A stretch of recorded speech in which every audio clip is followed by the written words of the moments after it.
Hubungan Soekarno dan Muhammad Hatta sungguh berwarna. Terkadang mesra, sering juga diwarnai perbedaan pandangan politik.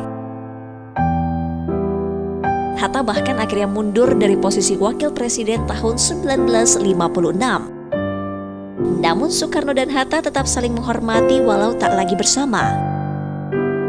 Bahkan Soekarno pernah sangat marah saat Ketua Sisi PKI D.N. Aidit membacakan naskah proklamasi saat 17 Agustus tanpa menyebut nama Hatta.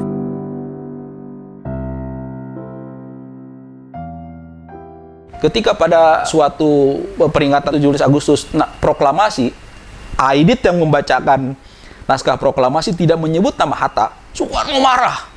Soekarno marah sekali. Dia langsung meninggalkan tempat upacara. Setelah itu tidak lama lagi, biasanya kan dia ngobrol gitu kan.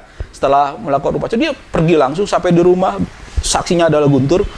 Dia pas di meja makan, pukul meja. Jebret gitu. Kenapa? Ditanya sama Guntur, kenapa Pak? Saya memang kadang-kadang merasa cedak dengan Hatta. Dan saya kadang-kadang saling memukul dengan Hatta. Tetapi menghilangkan Hatta dari teks proklamasi benar-benar tidak bisa saya tolerir, tidak bisa saya toleransi lagi itu gitu. Menghilangkan nama Hatta dari teks proklamasi itu merupakan sebuah dosa bagi bangsa ini. Karena dia berjasa buat bangsa dan Soekarno itu mengakui itu gitu. Hatta tetap diakui. Sebaliknya, Hatta pun selalu membela Soekarno dari orang-orang yang mengejeknya. Hatta tak rela Presiden Republik Indonesia dilecehkan di luar negeri. Mereka tuh saling membela walaupun posisinya saling bermusuhan dalam politik, tapi ketika di luar mereka tuh saling membela. Contohnya ketika tahun 56 Muhammad Hatta melakukan kunjungan ke Amerika. Amerika pada waktu itu lagi sebel-sebelnya sama Soekarno dan dia berharap Hatta yang pada waktu mengundurkan diri mengeluarkan pernyataan yang mendiskreditkan Soekarno. Tapi apa yang keluar dari mulut Hatta? Dia bilang begini, kalian jangan terus jelek-jelekan presiden saya. Begitu juga Soekarno itu presiden saya, gitu. Jadi dia tidak mentang-mentang ada di luar negeri lalu dia berkicau menjelekan Soekarno. Oke, dia memang penuh manusiawi, penuh dengan ketidaksempurnaan. Ada pendapat yang salah, ada kebijakan yang menurut dia itu salah. Tapi dia tetap presiden saya, pemimpin saya, orang yang dihormati oleh bangsa Indonesia, gitu. Pertemuan terakhir dua sahabat itu konon begitu mengharukan. Tidak banyak kata yang terucap, tapi keduanya telah saling mengerti dan saling memaafkan. Beberapa hari setelah pertemuan itu, Soekarno meninggal. Sungguh sebuah teladan dari dua bapak bangsa Indonesia. Sebuah persekawanan yang benar-benar lekat gitu ya, yang benar-benar tidak bisa dipisahkan oleh sekedar perbedaan visi politik. Sahabat tetap sahabat, politik tetap politik. Bagi mereka itu begitu. Itu yang tidak bisa ditiru oleh kita. Jarang saat ini untuk para politisi kita gitu seperti itu.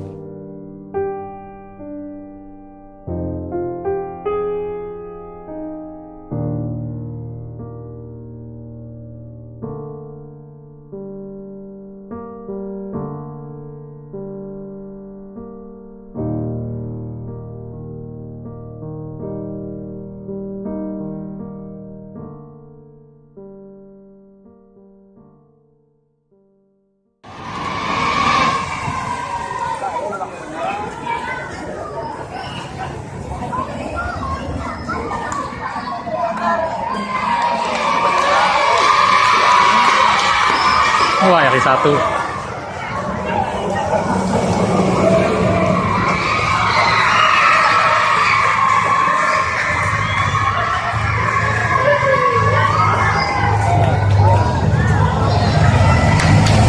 Wani.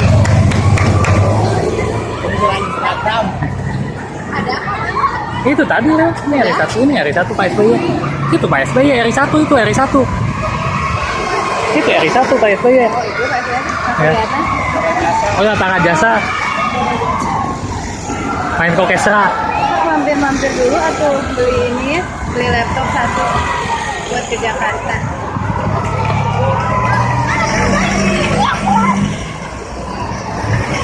Tadi aku tadi kasih kue sama si Karlina. Mau ambil ke seberang? KD nggak ada.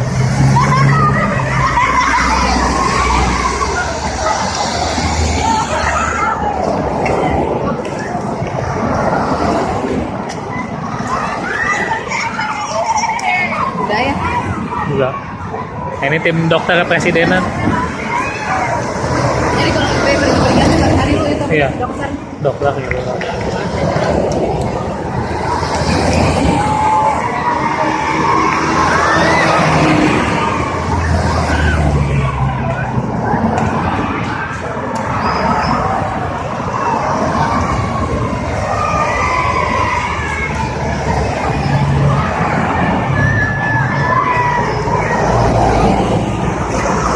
Kalau bagian sekali pergi. Ya. Makanya butuh. Truk-truk nggak boleh lewat. Tujuannya kemana sih SBY ini tuh? Ya. Perginya tujuannya kemana? Buat makan tahu tadi udah. Ya kesini kemudian makan pulang lagi atau ke sana ke Cirebonan? Nggak tahu, bilangnya ke Cirebon tapi arahnya ke situ lagi, balik lagi. Oh kurang tahu deh. RI 25. Lari dua. Menteri.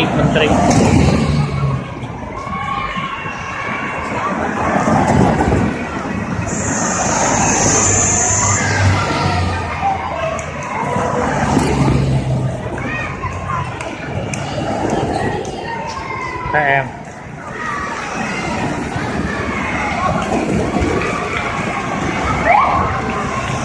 Dari 31.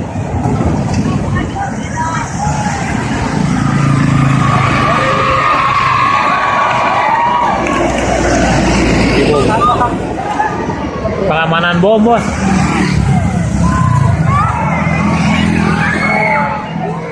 DPR Bungkul. Di DPR tuh ibu presiden.